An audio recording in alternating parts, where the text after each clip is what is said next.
Have you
in a man's psyche, while women often confront the animus, the masculine archetype?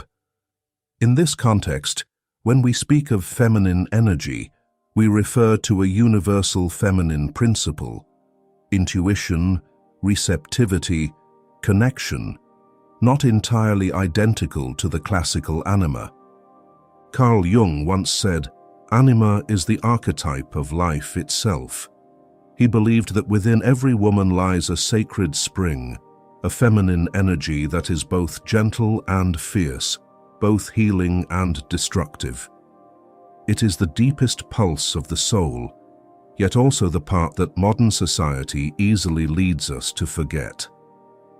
To understand why this energy is the key to inner peace, we must delve into what Jung called the anima.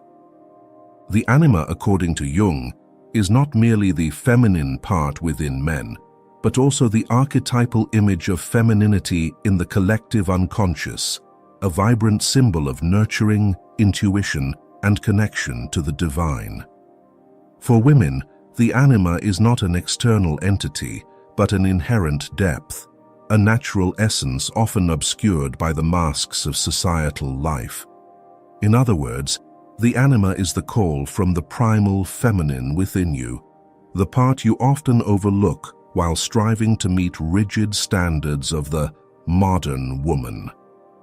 Consider a typical woman in today's society. She learns to manage time, analyze plans, set goals, and constantly race against the clock. She succeeds, but at night, when all is quiet, she cannot quell an intangible anxiety. This does not mean she has failed or is weak. Rather, she has overly identified with the masculine principle: rationality, strength, control. Jung would say she is living in a state of inner imbalance, with one half of her soul pushed into the shadows. And it is this rejection that creates a void no achievement can fill. Feminine energy is not the weakness society often labels it as. It is a softness with the power to melt the ice within the soul. It is the ability to listen to intuition, to read the language of the soul through emotions, symbols, and dreams. If masculine energy is like the blazing sun, always seeking to illuminate and control, feminine energy is like the moon, gentle, mysterious, yet guiding us into the deepest realms of the unconscious. Both are essential. But when the sunlight is too blinding, the moon's gentle darkness is forgotten.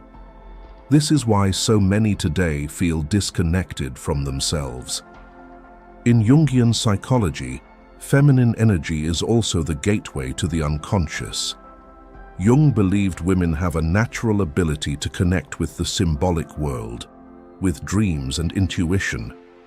This does not mean women are dreamy or irrational, but that they possess an innate bridge between the conscious and unconscious, where the soul truly speaks. Thus, feminine energy is the guiding light for individuation, the journey to becoming a whole person. Wholeness cannot be achieved without listening to this deep, whispering part. Yet, modern society often severs this connection. From a young age, many girls are taught that intuition is mere sentimentality, emotions are weakness, and softness is background to others. They learn to silence their inner voice, growing into an ego that constantly strives to prove itself. But Jung would say, what we reject does not disappear. It retreats into the shadows and haunts us in other ways. The anxiety, depression, and sense of disconnection many women experience today are not irrational, but the cries of the anima, the call of feminine energy demanding to be heard. The crucial question is, how do we restore this connection? Jung offers no fixed formula, but his philosophy points to a path through acceptance and integration. A woman must learn to return to herself, not by denying rationality, but by giving intuition and emotion their rightful place. For example, instead of always seeking answers in detailed plans, try sitting quietly and listening to your dreams. Those strange images that appear in sleep are often the voice of the unconscious, of the feminine seeking to return. Or, instead of suppressing sadness, allow yourself to cry. For tears are not just a sign of weakness, but a gateway to cleansing and healing. The truth is, feminine energy is not foreign to women. It is present in the moment you sit quietly listening to music and feel tears fall. It is there when you hold your child and feel unconditional love. It is there when your intuition knows something without needing a reason. The question is whether you allow yourself to trust it, nurture it, and let it guide your life. Jung once said, "The privilege of a lifetime is to become who you truly are." The greatest privilege for a woman is not to become a successful version defined by society, but to return to her true self, a being both strong and soft, rational and intuitive, light and shadow. And that journey cannot begin until you touch the primal, deepest part of your soul. Part 2. The key to peace hidden in feminine energy. When the feminine principle is seen in its true light, the next question is, how do we awaken it in everyday life? The answer begins with a journey inward. Number 1. Returning to the within. Carl Jung once said, "Your vision will become clear only when you look into your own heart. Who looks outside dreams, who looks inside awakes." A woman can find true peace not when the outer world calms, but when she dares to embark on a journey back to her own soul. This is not an easy path, for modern society has trained us to look outward, toward goals, achievements, and others' approval. But the truth is, the more we chase the light out there, the further we stray from ourselves. Returning inward does not mean escaping reality. but daring to face what you have long rejected, suppressed emotions, fears buried in the unconscious, desires never acknowledged. Jung called this the path through darkness to find true light. A woman can only find peace by sitting with her pain, listening to it, and letting it speak. This is the language of feminine energy: receptivity, listening, allowing things to be without needing to control them. Imagine an evening after a long day of work. You've completed your to-do list, answered every message, and handled all that others demanded. But when you shut your laptop, the room grows so quiet you can hear your own heartbeat. In that moment, instead of filling the void with a movie or scrolling through social media, try sitting still and asking a simple question: what am I feeling right now? The answer may not be pleasant. Loneliness, exhaustion, meaninglessness, or emptiness. But by allowing yourself to hear that truth, you are taking the first steps on the journey inward. And perhaps, in that moment, you'll realize you're not alone, for countless other women have felt this too. If you wish, share a small reflection below, for sometimes your honest words can be a mirror that helps others see themselves. Feminine energy teaches us that peace does not come from banishing chaos, but from daring to embrace it. The human soul is like the sea. Its surface may be turbulent with the storms of work, responsibilities, and societal pressures. But the deeper you dive, the more tranquil the waters become. The inner journey is about learning to dive deep, to touch that still place. To do so, you must let go of the habit of control, for the tighter you grip the surface, the more the waves break. Only by surrendering can you feel the stillness at the depths. In psychology, returning inward is often tied to reconnecting with the true self. When a woman lives too long with her persona, the social mask Jung described, she gradually loses touch with her true emotions. For example, a woman may appear cheerful, agreeable, and sociable, while inwardly harboring unacknowledged anger or sadness. The inner journey does not urge her to become more perfect in others' eyes, but to remove that mask and embrace even the fragile, messy parts of herself. This journey is like stepping into an old house within your soul. For years, you've locked the doors to rooms filled with sadness, disappointment, or painful memories, thinking they'd vanish if ignored. But Jung said, "Until you make the unconscious conscious, it will direct your life and you will call it fate. Only by opening those doors, cleaning the dust, and touching what you once feared, can you truly be free." Peace is not the absence of dark rooms, but the act of lighting them and knowing where they lie. Consider how we often flee from ourselves. When sad, we throw ourselves into work. When lonely, we lose ourselves in social media. When anxious, we fill our lives with plans and control. But these are merely temporary bandages. Peace comes only when we dare to sit with sadness, step into loneliness, and even touch emptiness. Instead of fearing them, Jung advises us to see them as guests knocking at the door of our soul. When we invite them in and listen, we realize they are part of us, not to be cast out, but to be understood.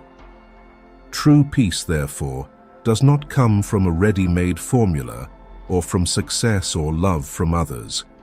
It comes only when you dare to return to the house of your soul, light the dark rooms, and sit with the parts you once feared. It is a challenging journey, but also the most sacred one a woman can undertake. And as you walk this path, you will realize Peace is not a reward at the journey's end, but the very moments you dare to be fully present with yourself. Number 2, embracing the shadow. If the journey inward is the first step toward finding stillness, the next inevitable step is confronting the shadow. For when you dare to sit with yourself, you quickly realize that within you lies not only peace and gentleness, but also hidden corners you've tried to bury. Jung called this the shadow. Paradoxically, it is the feminine energy that has the capacity to embrace this darkness without fear, transforming it into the gateway to true peace. In Jungian psychology, the shadow is the sum of everything we reject in ourselves: anger, envy, selfishness, weakness, inappropriate desires, and even unrecognized talents. From a young age, women are often taught to be gentle, agreeable, accommodating, and sacrificial.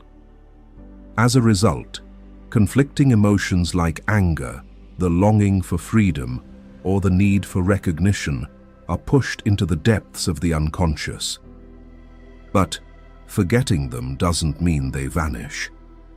Like a locked, darkened room, the longer they are ignored, the more they fester and affect the entire house. Once, I received a message from a woman who follows the channel. She shared that her whole life she had been praised as a gentle, kind, always cheerful and patient woman. She never raised her voice and always tried to please everyone, from colleagues to family.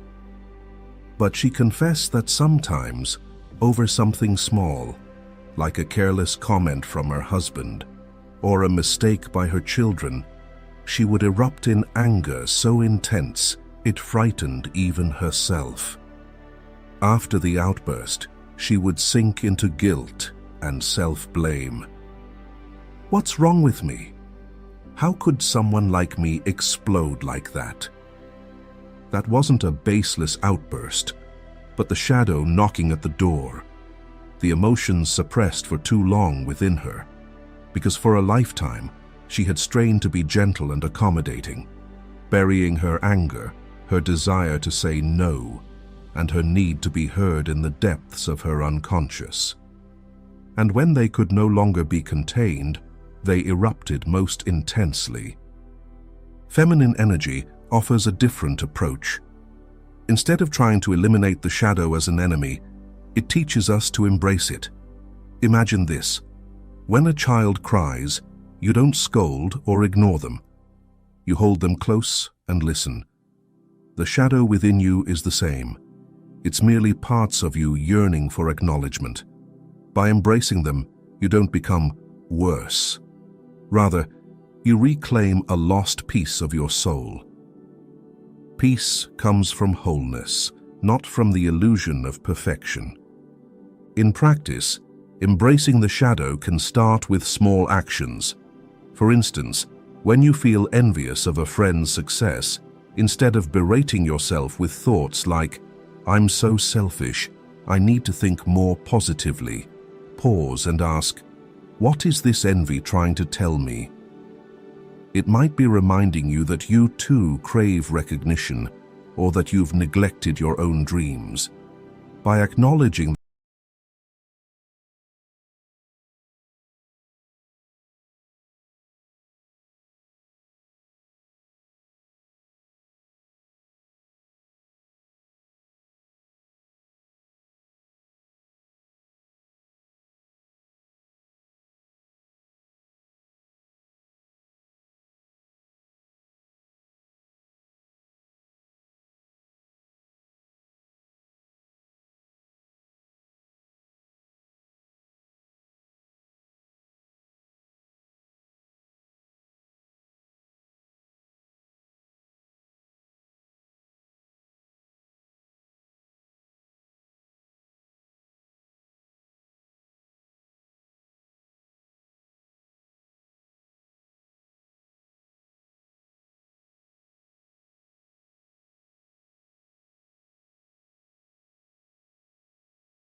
Jung would call this transformation, where the old is destroyed to give birth to the new. True peace is not the absence of suffering, but the ability to pass through suffering and find meaning beyond it. What's remarkable is that only feminine energy has the patience and compassion to do this. When a woman reconnects with her feminine energy, she no longer fears the darkness. Instead, she transforms it into a source of strength. And here lies the secret. Peace is not absolute light, but the harmony between light and darkness.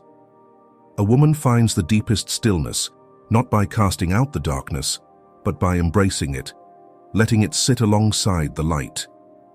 In that moment, she is no longer a fragment, but a complete circle, both strong and fragile, radiant and profound.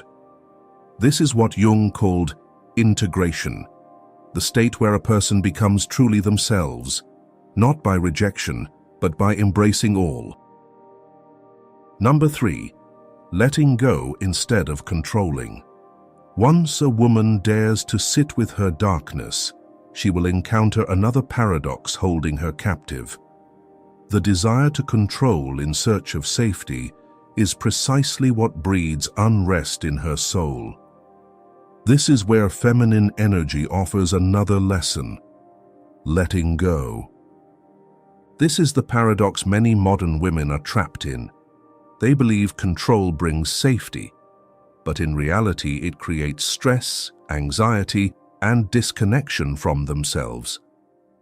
According to Jung, feminine energy is the principle of receptivity and flowing with life. Only by learning to let go can you touch true peace. Think of tending to an orchid. Fearing it might wilt, you water it constantly, adjust the light hourly, and even check its roots to ensure it's healthy. But this over-care causes the roots to rot, and the plant dies. It's the same with love. If a woman can let go, giving the relationship space to breathe and trusting it to find its own rhythm, love will flow naturally. Perhaps this is the moment to pause, take a deep breath, and ask yourself, am I nurturing love with trust, or am I unknowingly stifling it with fear?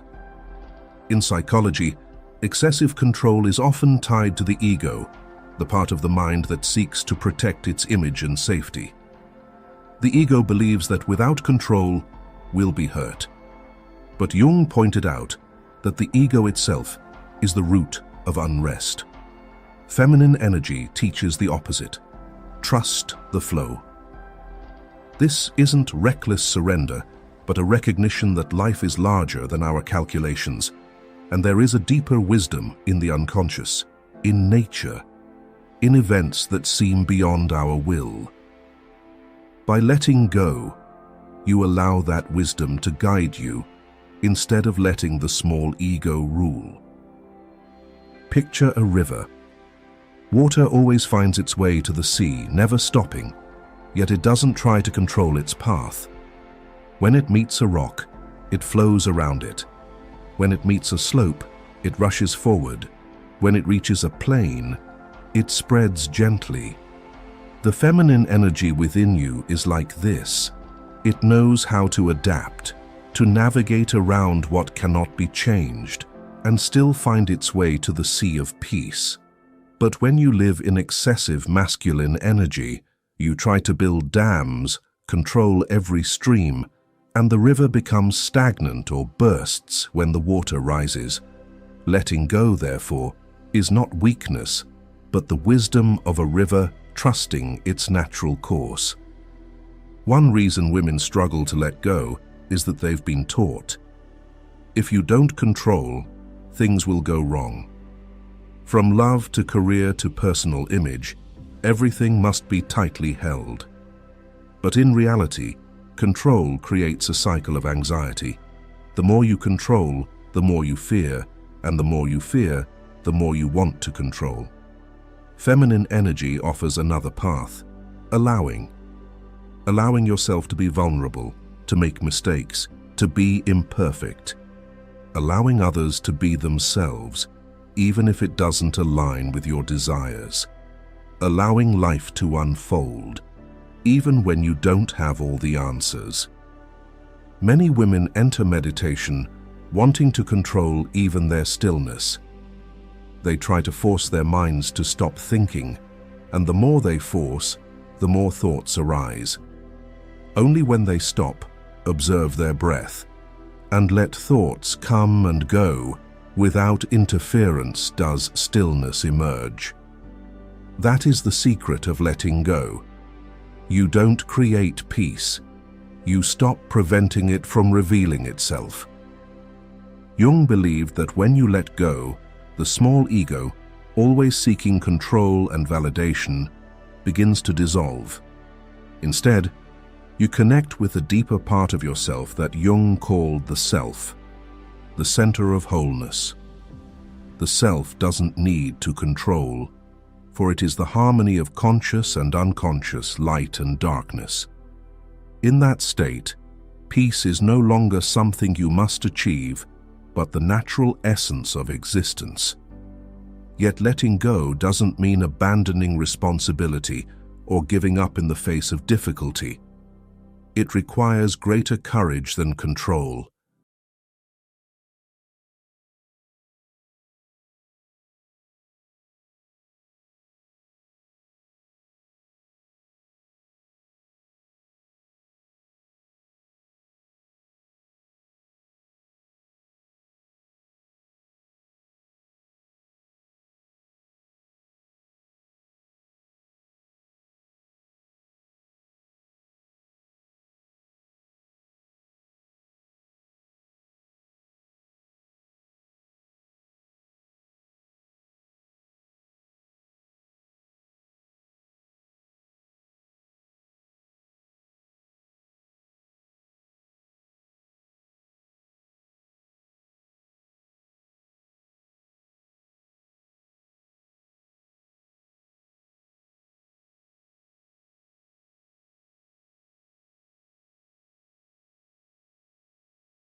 Her heart lights up, and a vibrant energy surges through her. That is intuition speaking. If she relies only on logic, she'll choose safety. But by listening to her intuition, she embarks on a journey that may be challenging, but aligns with her soul. Jung called this inner guidance, from a part deeper than consciousness, the place connected to the sacred. A woman's intuition often manifests through images, symbols, and dreams. Jung devoted his life to studying dreams because he believed they were a doorway to the unconscious, where wisdom beyond conscious control resides. A woman might dream of being lost in a forest, reflecting her current psychological state, disconnection from her inner path. Or she might dream of water, a feminine symbol of a flowing current washing everything away, signaling a need to let go and be reborn. By daring to listen to dreams, you no longer see them as mere nighttime illusions, but as sacred messages guiding your individuation journey. Try recording your dreams for 7 consecutive days, and you'll start noticing recurring patterns, the unconscious sending a map to your conscious mind. Intuition is like an inner compass, while logic is a map. The map shows the detailed path, but the compass points in the right direction. Without the compass, you get lost. Without the map, you're directionless. But when they work together, the journey is complete. Feminine energy is that compass. It doesn't chart every step, but guides you toward peace, toward the sacred you long for. Sometimes, intuition speaks clearly. You enter a room and feel an oppressive atmosphere, though no one says a word. You meet a stranger and sense they'll play a significant role in your life, despite never having met before. You face a choice, and an old dream resurfaces like a reminder. That's intuition at work. And if you dare to trust it, life will open doors logic could never foresee. When you listen to intuition, you're not just hearing yourself, but the echo of the collective unconscious, the voice of humanity, nature, and life itself. Many women share that when they trust their intuition, they feel supported by an invisible force. That is the feeling of connecting to the sacred. Imagine standing before the sea at night. Waves crash, the wind blows, and the starry sky glimmers. In that moment, you realize you are both small and vast. That is the experience of sacred connection. Not that you possess life, but that you belong to it. Not that you control the flow, but that you are part of it. Intuition is the bridge to that feeling in everyday moments. When you choose what aligns with your heart, let go of control, or listen to your dreams. In Jungian therapy, many women rediscover peace by learning to record and interpret dreams, or simply dedicating time to daily stillness.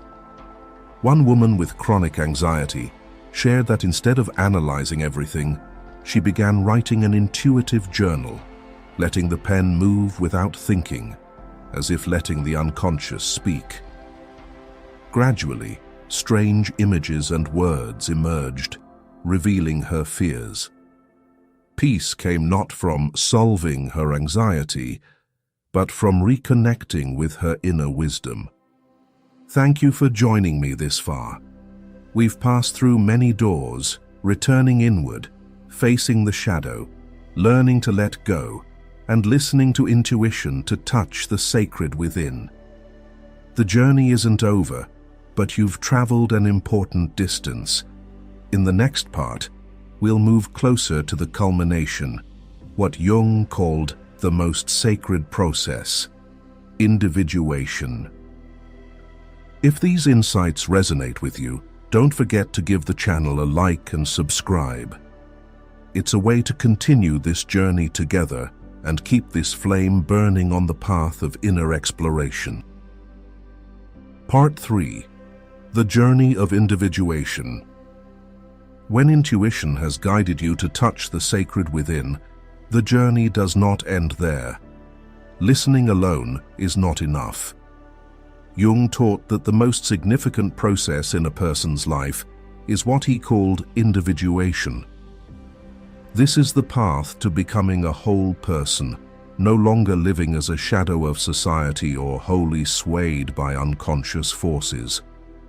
It is the moment when you integrate all the disparate parts of yourself, light and dark, masculine and feminine, rational and intuitive, to live as a unified being. Individuation, for Jung, is not about becoming someone new. but about returning to your true self, to what he called the self, the center of the soul. This is distinct from the ego, which is merely the outer shell adapted to society. The ego says, "I must be this way to be accepted." The self whispers, "This is who I am, whole and true." The journey of individuation is the path from the false ego to the authentic self. And no one can walk this path without encountering and integrating the anima. Imagine a mirror shattered into many pieces. Each piece reflects a part of you, but never the whole. A woman who lives only by reason or only through societal roles is like someone gazing into a single shard of the mirror.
Being only rational or only emotional, you learn to let both coexist.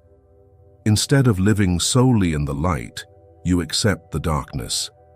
Instead of striving to be the perfect woman, you allow yourself to be both strong and fragile, loving and angry, proud and humble. In this integration, you become whole, and that is the true foundation of peace. Picture a symphony orchestra. If only the violins play, the music is ethereal but lacks depth. If only the drums sound, the rhythm is powerful but stark. But when all the instruments play together, the symphony becomes a masterpiece. Your soul is the same. Peace doesn't come from silencing one instrument, but from letting every part of you, light, dark, masculine, feminine, strong, weak, play in harmony. Feminine energy is like the conductor. It listens, feels, and brings everything into a unified composition. In Jungian therapy, many women find peace by starting a dialogue with themselves through journaling. They write letters to their fragile parts, their angry parts, their exhausted parts, and listen to each voice. At first, these voices may clash fiercely, but over time, the dialogue becomes harmony. This is a step on the path of individuation, not rejecting any part, but letting all sit at a round table, speak, and be heard. And in that listening, peace emerges. Jung affirmed that individuation is the most sacred process in life, for it leads us back to the center of the soul, the self. When a woman touches the self, she no longer needs to seek peace from the outside. She becomes at peace because her entire being has been accepted and harmonized. This is not flawless perfection, but complete wholeness. And wholeness is always more beautiful than perfection.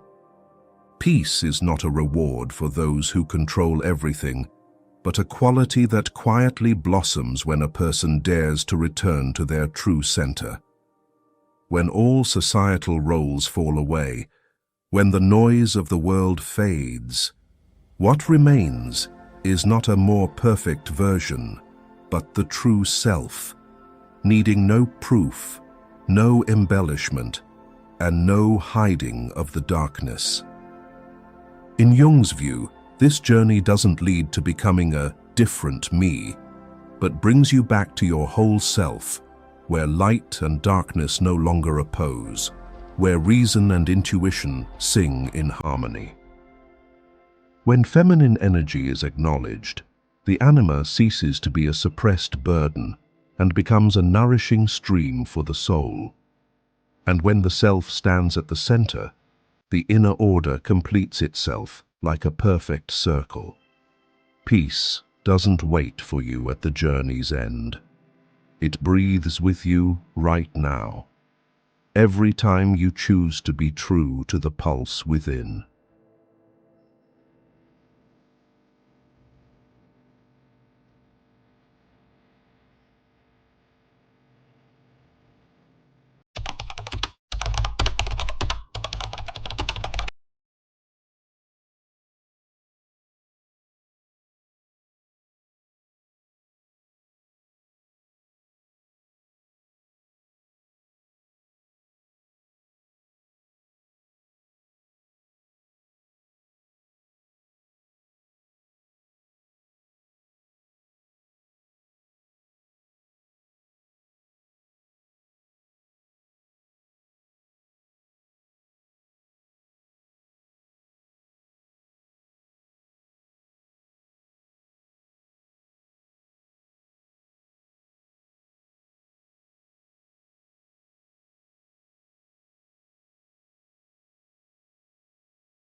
Yet disruptive question. If you have never truly loved yourself, how can you recognize authentic love when it comes from another? According to Jung, love is not a destination in a relationship, but an inner journey. It does not begin when two people find each other, but when you rediscover yourself. When someone says they feel loved, it is largely because they have awakened the latent love within their own heart, and the other person is merely a mirror reflecting it. This may sound paradoxical, for from a young age, we are taught to associate love with external validation, praise from parents, recognition from teachers, agreement from friends, or appreciation from a partner.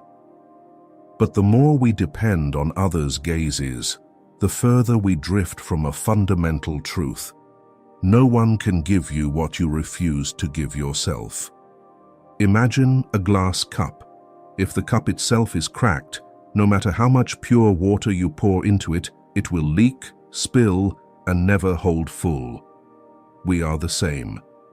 If within us lies a void of self-denial, no external love can fill it. Others may try to love you, but that love will be distorted through the lens of your own perspective, clouded by insecurity, fear, or guilt. You may even unconsciously reject that love, for deep down, you do not believe you deserve it. For example, many people, when facing abandonment in love, conclude, "I'm not good enough." They feel worthless simply because a relationship ends.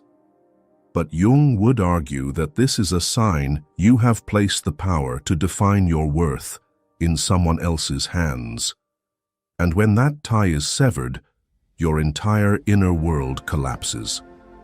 This reveals a bitter yet liberating truth. The problem was never the other person's departure, but the fact that you never truly stood firm on your own foundation. Jung asserted, "I cannot love anyone if I hate myself."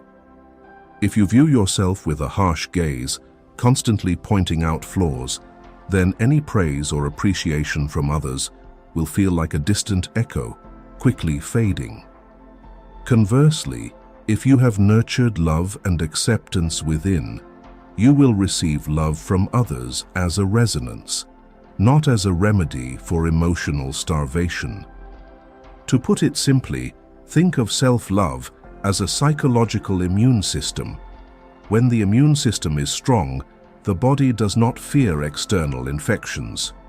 Similarly, when you truly love and respect yourself, you no longer tremble before the fluctuations of relationships. You no longer depend on whether someone loves you to determine your worth. You can cherish love from others, but you can also remain calm when that love departs. Because at this point, you understand that the source of love is not out there. It has always been within you. This does not mean you must live in isolation, closed off, and needing no one. On the contrary, it opens up a new kind of relationship. Instead of seeking someone to fill your voids, you meet others to share your wholeness. Love then becomes not dependency, but resonance. It is like two flames burning brightly on their own, which, when they meet, do not consume each other, but shine even more brilliantly. So, how do you begin the journey of self-love in Jung's spirit? First, observe how you speak to yourself. Many people live their entire lives with an inner voice full of criticism. You're never good enough. You're too weak. You're unworthy, instead of trying to silence these voices with success, attention, or external love. Try sitting down and asking, what is this shadow part of me trying to say? What in me is it asking to be acknowledged? Many seek intense love simply because they have never learned to love their own solitude. They fear being alone, fear silence, and so rush into relationships to fill the void. But such love often crumbles, for it stems not from fullness, but from fear. When that fear is no longer soothed, the relationship quickly collapses. Jung would say, this is a lesson from the unconscious, forcing you to learn to stand alone before standing with another. Here, self-love is not about indulging the ego or being complacent. It is not about always seeing yourself as the best or perfect. Jung never said we must deny our shadows to become strong. On the contrary, loving oneself is daring to face both the light and the shadow within. It is being able to say, I am not perfect, I have wounds and mistakes, but I am still worthy of love and respect. That is the courage of a mature heart. Self-love in Jung's spirit is never a shallow slogan like, just love yourself, seen on social media. It is a difficult, even painful process, for it requires you to touch the most vulnerable parts of yourself. It forces you to admit you have hated yourself, hurt yourself, and blindly sacrificed yourself to be loved. And from that admission, you can begin the journey of healing, learning to embrace your entire being, both light and shadow. Ultimately, Jung believed that only when you have crossed the threshold of self-love are you truly ready to love and be loved. At that point, love is no longer a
Have you ever dreamed of being lost in a strange house or discovering a hidden room in a familiar one? These are not random dreams. Jung would interpret, the house symbolizes you, and the unseen room is the neglected potential within. Individuation is about opening that door, daring to step inside, and integrating it into your existence. Consider a man praised for his clear-headed rationality and calm demeanor. Yet in his dreams, he repeatedly sees himself angry, shouting, and even violent. This is not a bad omen, but a message from the unconscious. He has suppressed his true emotions too long. Individuation forces him to acknowledge this shadow part, not to indulge it, but to recognize that anger is a legitimate part of his humanity, an energy that can be transformed into decisiveness or the strength to protect what he believes in. The core of individuation is integration. We do not try to erase our imperfect parts, but learn to weave them into the whole. Jung once said, "I'd rather be whole than good." Wholeness means embracing both light and shadow, strengths and weaknesses, what society praises and what we once denied.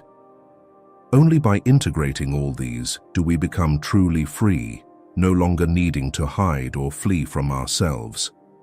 However, individuation is not a smooth path. It often begins with a crisis, when what once brought comfort suddenly feels meaningless. It could be a failed marriage, a job that becomes tedious, or an unexpected bout of depression. These events are not just tragedies, but invitations. It is time to pause, look within, and begin the journey home. Jung called this the call of the soul, an invitation you can delay but never escape. In reality, many fear this process, for it often strips away the familiar, recognition, security, sometimes even relationships. But in return, it offers something irreplaceable: authenticity. Someone who dares to individuate lives, not to please others, but to be true to themselves. And that authenticity brings a lasting peace, one that no one can give or take away. Think of those who shine in their own unique way, without trying to show off. It might be an unknown artist, a humble teacher, or a friend living an ordinary life. What makes them captivating is not status or perfection, but their authentic presence. They live true to their essence without pretense, and that truth carries a profound power beyond any external glamour. That is the fruit of individuation. And perhaps this is the moment to ask yourself, how many times in your life have you lived to please others instead of being true to your essence? Try writing down one such moment in the comments as a reminder for your own journey back to yourself. Individuation does not make us an isolated self, but, paradoxically, connects us more deeply to the collective. When each person dares to live authentically, they enrich the collective unconscious with their diversity, uniqueness, and creativity. A community is only truly healthy when its members are themselves, not soulless copies. Thus, individuation is not just a personal task, but a human responsibility. Ultimately, individuation has no clear endpoint. It is not a project completed in a few years, but a lifelong flow. Each stage brings new challenges, unintegrated parts, and new masks to shed. But each step brings us closer to wholeness, to a life where you can exhale and say, I no longer need to be anyone else. I am enough in my own truth. And perhaps that is Jung's message. Individuation is the only path to return home, to our authentic self. When you dare to live truly, not to please others, not to chase standards, but to be faithful to the truth in your heart, you will realize that peace does not come from escaping pain, but from no longer needing to hide from yourself. But for this journey to be truly complete, we cannot stop at shedding masks and living authentically. For hidden deeper, in the corners we often deny, lies a silent companion waiting to be recognized. Jung called it the shadow. Number 3. The shadow, the secret friend in the mind. Jung once said, "The sole purpose of human existence is to kindle a light in the darkness of mere being." That means, to truly understand yourself, you must learn to step into the depths where you once feared to turn away. The shadow, according to Jung, is the collection of all those parts of ourselves that we reject, deny, or hide away. It may include outbursts of anger, envy, selfishness, instinctual desires, shameful memories, or even potentials suppressed because they don't fit societal expectations. Interestingly, the shadow does not only contain evil, it also harbors creative potentials, strength, and intuition that we have buried. When we reject a part of ourselves, it does not disappear. It merely slips into the unconscious and waits for an opportunity to surface in unexpected situations.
messages. They say, there is a part of you that has not been heard. A woman who always appears cheerful and optimistic, yet each night feels empty and sad without reason. That sadness is the shadow, reminding her that she has long denied her true emotions, not allowing herself to be vulnerable or despairing. Only when she dares to accept that sadness is a legitimate part of life can she find balance. Jung encourages us to dialogue with the shadow, not by letting it control us nor by suppressing it, but by listening. He often advised patients to record dreams, keep emotional journals, or even draw images from the unconscious. Through those symbols, the shadow gradually becomes clearer, and you can learn to understand the messages it brings. A dream of being chased, for instance, is not a meaningless nightmare. It may symbolize the aspect of your personality you are fleeing: anger, ambition, or a yearning for freedom. Instead of continuing to run, Jung would ask, what would happen if you turned back and faced the pursuer in the dream? It is important to understand that the shadow is not to be eliminated but integrated.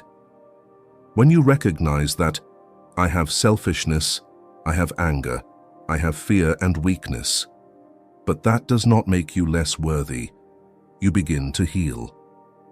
At that point, the shadow shifts from destroyer to secret friend, helping you identify limits, needs, and hidden strengths.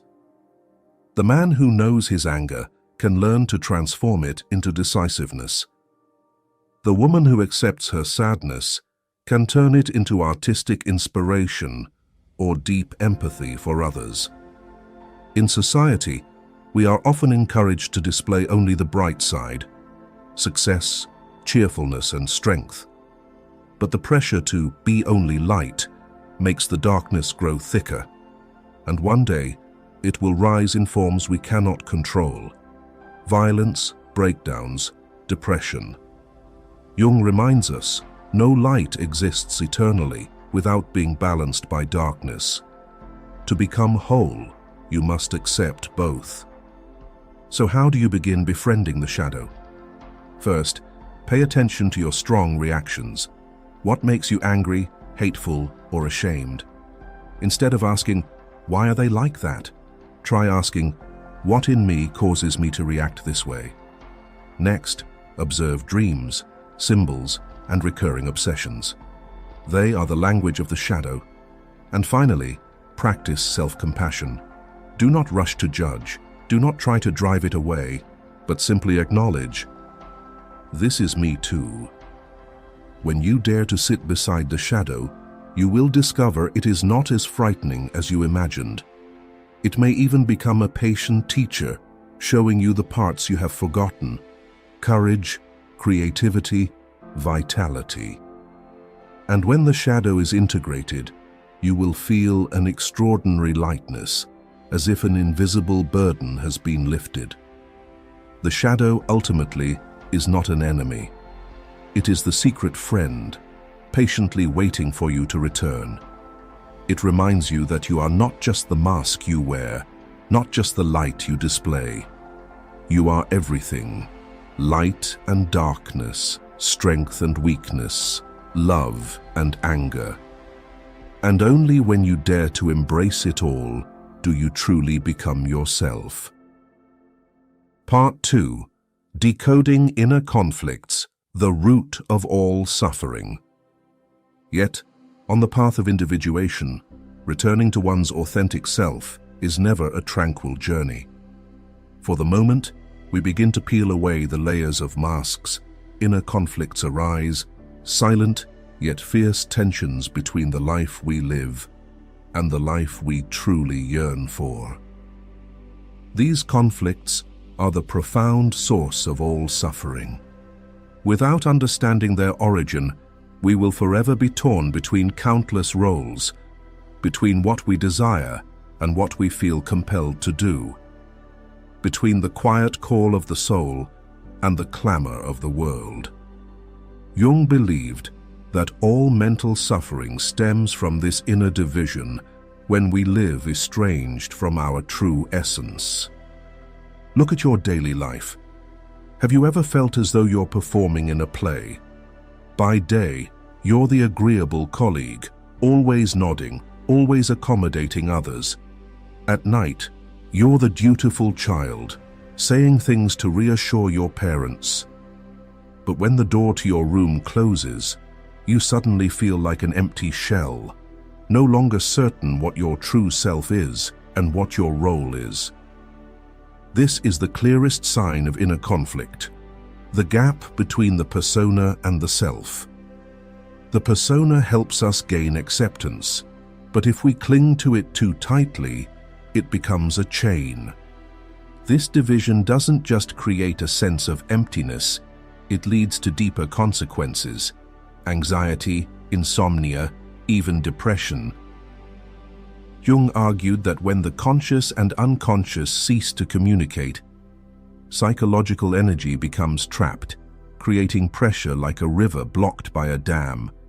It seeks release through symptoms, headaches, haunting dreams, or unexplained fatigue. You might think you're broken, but in truth, your soul is crying out, "Live true to me." For instance, consider a woman who became a doctor to fulfill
or silenced, they don't stay quiet.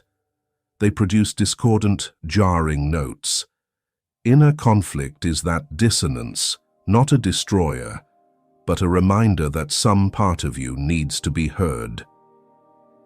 Decoding inner conflict, according to Jung, doesn't mean choosing one side and eliminating the other, but learning to let the two parts converse. Someone who craves both freedom and connection doesn't need to choose one over the other. They need to learn to integrate both, so love can offer closeness alongside personal space. Someone who desires both success and peace doesn't need to reject either. They need to find a way for their career to coexist with inner stillness. When consciously acknowledged, conflict can become a creative force rather than a source of suffering. Jung once said, "We cannot change anything unless we accept it." Condemnation does not liberate, it oppresses. This means suffering is not the enemy, but a bridge. When you dare to step into conflict, to sit with discomfort instead of seeking a quick escape, you uncover a new truth. You are vaster than any single pole.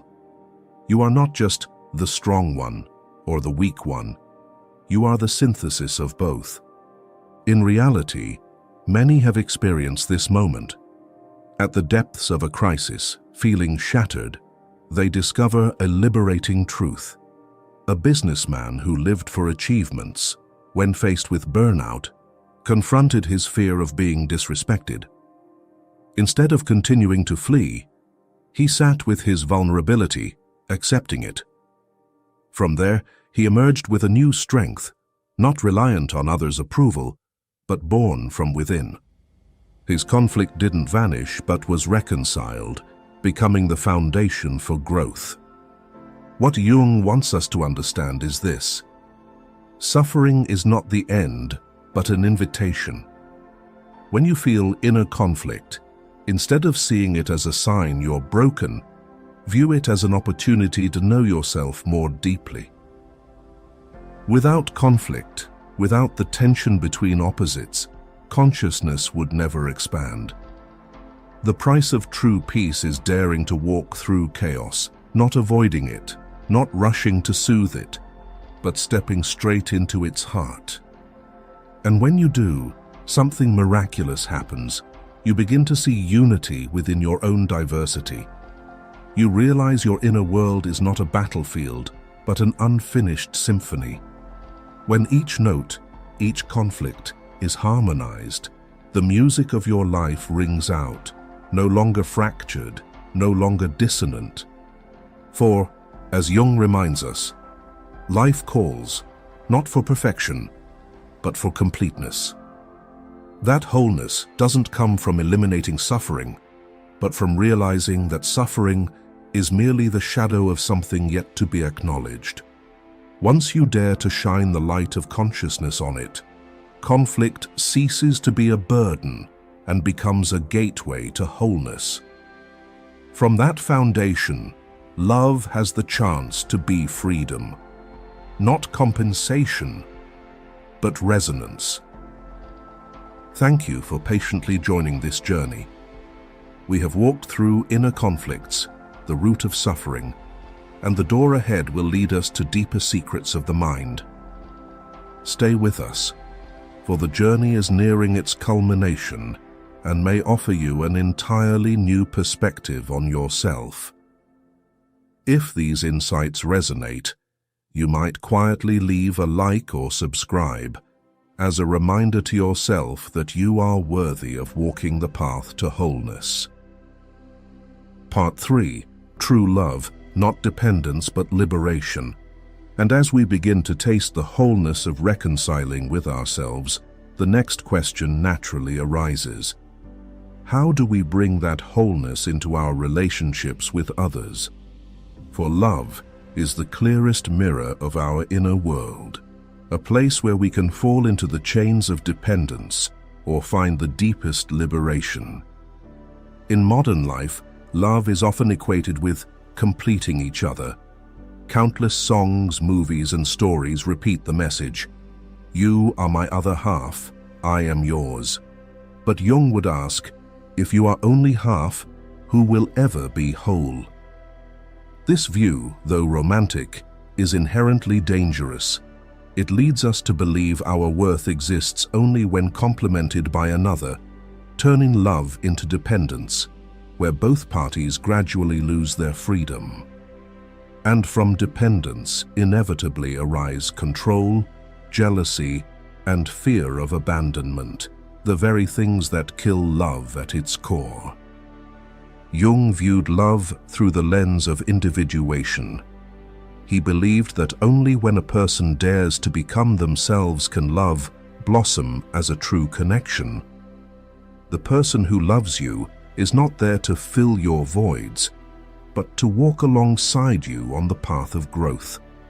For example, a woman who feels worthy only when she has a partner by her side easily falls into anxiety and fear. She clings, demands, and controls, and paradoxically, this pushes the other person away. In contrast, a woman who values her independence, daring to live true to herself, brings a different energy to love. She doesn't come to beg, but to share. That is liberating love, unbound by chains. True love, according to Jung, is like two flames standing side by side.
Where both parties see each other as mirrors, reflecting truth and moving toward wholeness together. Think of couples who've weathered storms without binding each other with control. They may argue, get upset, but ultimately choose to listen rather than flee. They give each other space to err, to be vulnerable, to change. That freedom makes their love more enduring than any control. They understand that love is not a contract of ownership, but a companionship. Jung saw love as a shared process of inner resolution. It is not a safe chair to rest in, but a challenging path that forces both to confront their own darkness. The one who truly loves you isn't the one who makes you forget your wounds, but the one brave enough to sit with you as you heal. And in turn, you must be mature enough not to make love a burden for the other, but a source of support. Ultimately, true love is a beautiful paradox. It binds through freedom, liberates through commitment, and nurtures by letting each become themselves. When you dare to love this way, you no longer fear losing love, for such love is not built on fear, but on truth. And truth doesn't need binding. It exists and grows on its own. Thus, Jung reminds us that love is not an escape from loneliness, but a higher form of solitude when two people free enough to stand alone, choose to stand together. That is liberating love. It doesn't diminish you, but helps you become a fuller version of yourself. In the end, the core message emerges simple yet undeniable. The key to peace and wholeness never lies outside. The path Jung points to doesn't promise a glittering destination, but opens a way of living, where we cease playing roles, stop begging for validation, and stand tall in our own truth. Love, then, is no longer a lifeline against loneliness or a refuge from fear, but a space to grow freely. The shadow is no longer an enemy, but an unnamed part of our potential. Conflict is no longer a sentence, but the tension needed for consciousness to mature. And individuation, a lifelong flow, ultimately brings us home. A state of steadfast presence where worth is not bartered, where love is not for compensation, but for expansion. There, life doesn't demand perfection. It only asks that we dare to be whole.